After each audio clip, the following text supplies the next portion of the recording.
At the St. Paul's Church this morning, those who knew Sir Manasupe Zurenoc gathered in numbers. Inside, the pews were filled to capacity. Those who couldn't find a seat stood outside. Earlier, Morobean leaders arrived to pay their respects.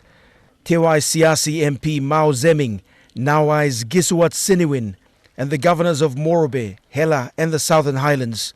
Prime Minister Peter O'Neill arrived, and a few minutes later, the Governor-General Bob Dadae. Retired servicemen from EGAM led the procession that brought the casket into the church. The casket carried by soldiers in honor of a man who gave his life to the service of the people.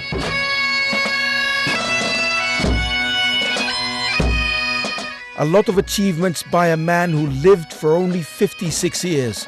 For much of his life, he served Morobe as an administrator and a lawyer.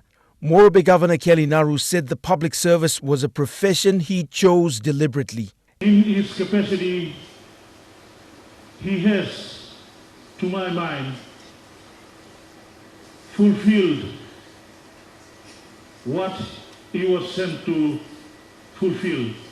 And yes, there was mourning, but as Sir Manasupe's younger sister Finkewe said earlier, the gatherings are also a celebration of his brilliant life.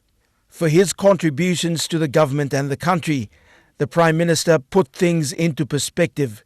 Despite global economic conditions, as Chief Secretary, he further restructured the service delivery system of government so that reducing the cost of running governments in our country. Sir Manasupe's priority was to ensure that the welfare of our people, welfare of his staff, working conditions throughout the country were improved at all times. Sir Manasupe was instrumental in designing the government's tuition fee-free policy, the free healthcare policy, the creation of district authorities, Vision 2050, and the creation of Hela and Jiwaka as provinces.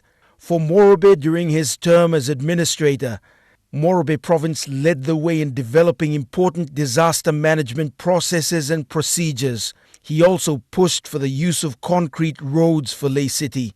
His son Zurenuoc said it would have been an injustice not to have mentioned how much growing up in the Eastern Highlands had influenced his dad's life.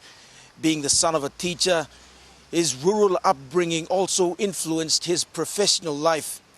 And apart from a brilliant memory, Sir Manasupe could recall just by facial features where a person came from and from which LLG.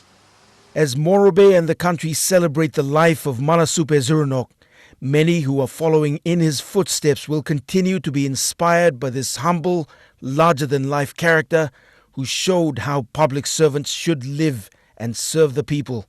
Scott Waide, National EMTV News, Ley.